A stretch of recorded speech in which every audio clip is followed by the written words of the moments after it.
السلام عليكم، شلونكم شباب؟ شلون الصحة والأخبار؟ وياكم الشيخ سمسم.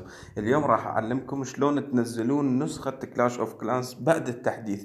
مو شرط بعد هذا التحديث، بعد أي تحديث ثاني يجي تقدر ترجع لهذا الفيديو تشوفه وتحدث كلاش اوف كلانس مثل ما أنت تريد. فيا شباب خلينا نبدأ بسرعة، يعني انطونا لايك على السريع وخلينا نبدأ ونشوف شنو راح نسوي. طبعا راح احط لكم رابطين بالوصف. الرابط الاول لما تفتحه مباشرة يوديك لسوق جوجل بلاي، تقدر تنزله من هناك. لكن اكو ناس ما ينزل من هناك عندهم.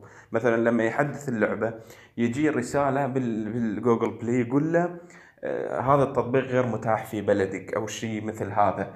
فالحل الثاني البسيط ايضا راح احط لكم رابطه بالوصف، وهسه راح اشرح لكم شلون تسوونه. هو عباره عن رابط ثاني تضغط عليه، لما تفتحه يفتح لك بهذا الشكل.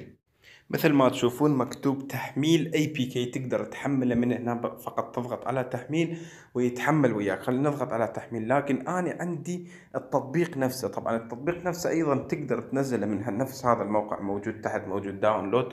تنزل التطبيق، بعد التطبيق بيصير مثل جوجل بلاي يمك، اسمه اي بي كي بور، تطبيق مشهور جدا، اعتقد اغلبيتكم يعرفونه. فمنك ما يحتاج بعد جوجل بلاي امريكي او شيء، هو ينزل لك كل الالعاب، حتى الالعاب الثانيه اللي عندك اللي ما يتحدث او ما تقدر تحملها. منك تقدر تحمل كل شيء.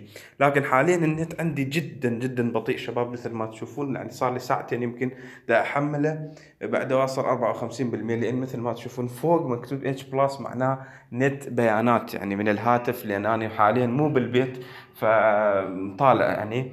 فقلت اسوي لكم هذا الشيء على السريع، لان جاي تحديث تاون هول 12، ويمكن الناس ما يتحمل وياهم التحديث وحاليا انا ما محمله. لكن شو نسوي بعد؟ ان شاء الله يتحمل وياكم بكل سهوله.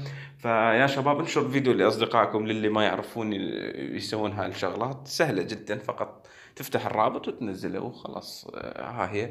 اتمنى انه الفيديو نال اعجابكم، واحب اذكركم ايضا انه هذا الفيديو اي وقت ينزل تحديث ثاني لكلاش اوف كلانس ما عرفت، تعال ارجع لهذا الفيديو، اكتب تحديث كلاش اوف كلانس شيخ سمسم، اكتب هيك شيء فيطلع لك يعني باليوتيوب، وتقدر تحملها مرة ثانية.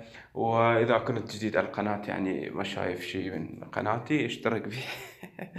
شكرا لكم ومع السلامة.